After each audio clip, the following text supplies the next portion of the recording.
Framework. Saya memiliki salah satu anak usaha yang berdiri sejak 2004 di bidang jasa pelatihan, pusat riset, dan konsultan bisnis. Perusahaan ini organisasi kecil yang hanya terdiri atas 13 orang, 8 staf, 3 manajemen, 2 direksi. Kantor kami juga kecil, hanya di lahan 100 M2, bangunan 80 M2, di Rawamangun, Jakarta Timur. Salah satu kebanggaan kami adalah aset tersebut sudah jadi hak milik. Jadi walaupun kecil, itu sudah milik kami. Itu penting karena kalau sewa, berat berbisnis di zaman sekarang di mana uang hanya berputar di BUMN, misalnya ada bayaran tagihan mundur sedikit saja oleh pelanggan, terasa langsung karena karyawan nggak bisa gajian atau cicilan aset nggak kebayar, sangat sensitif.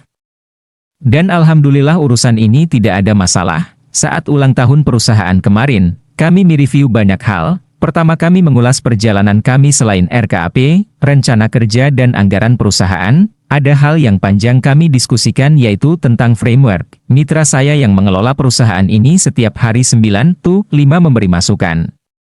Kami beradu tender dengan kompetitor sebagai penyedia jasa profesional ini, maka klien-klien banyak bertanya tentang framework. Salah satu faktor yang sering membuat kami kalah tender karena kita tidak punya itu. Saya pun cukup tertohok dengan informasi tersebut. Dia pun melanjutkan bahwa semua kompetitor menggunakan framework dari lembaga bereputasi tingkat dunia.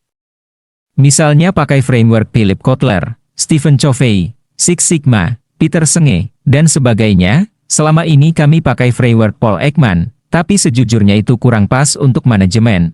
Apa kita pakai Paul Krugman, teman Mas Wojciech? Atau Danny Rodrik, teman Pak Peter? Science paper mereka kuat sekali, bagaimana? Karena rasanya dalam 10 tahun ini, ya framework mereka itu saja yang diputar-putar terus dalam berkompetisi di dunia korporasi. Ada juga lokalan punya Ari Ginanjar, tapi itu bukan kita banget, beda framework. Ada solusi, katanya.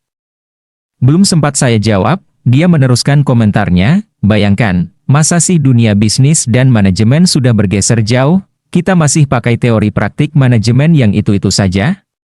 Sementara kalau akademisi berbasis kampus, teori wacananya enak dibaca, enak didengar di seminar, asik diajarkan di kelas, tapi ketika dipraktikkan, jauh. Entah mengapa cerita ini membuat saya sedikit murka. Dalam hati saya, memang gak ada ya research paper asli Indonesia, asli manajemen Indonesia, yang bisa mendunia. Memang gak ada ya, sebuah framework asli Nusantara yang bisa kita persembahkan dan banggakan kepada dunia manajemen dan bisnis. Kita nggak punya research paper yang baru dan bernilai breakthrough. Saya tertantang.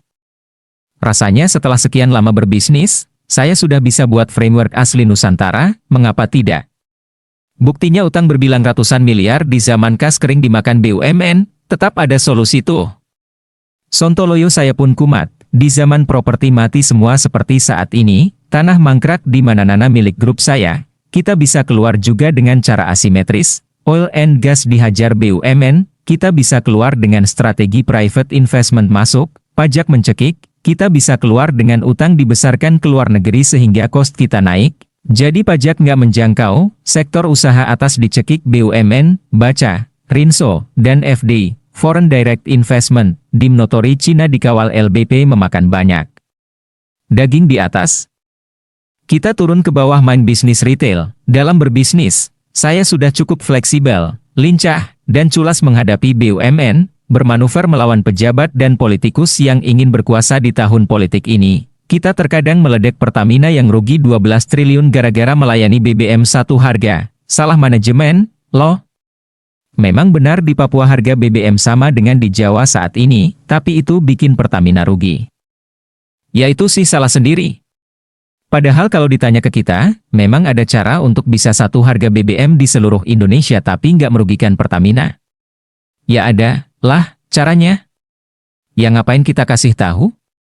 Menteri bukan, pejabat bukan, ditanya juga nggak sama penguasa, sebenarnya niat Pak Jokowi itu bagus, tapi dipraktikannya salah oleh semua menterinya, Cape deh, dengan pengalaman yang unik, keras, dan tertekan tapi bisa survive. Mengapa hal ini tidak kita jadikan framework baru? Ini world-class management. Saya tertantang ingin membuat framework sendiri. Masa kita pakai teori manajemen asing melulu?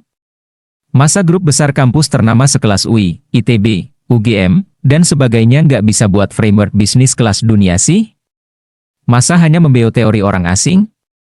Mana tuh para PhD, para doktor yang karyanya kuat, risetnya mendalam, metodenya terbukti? Mana? Masa keduluan si Sontoloyo ini sih?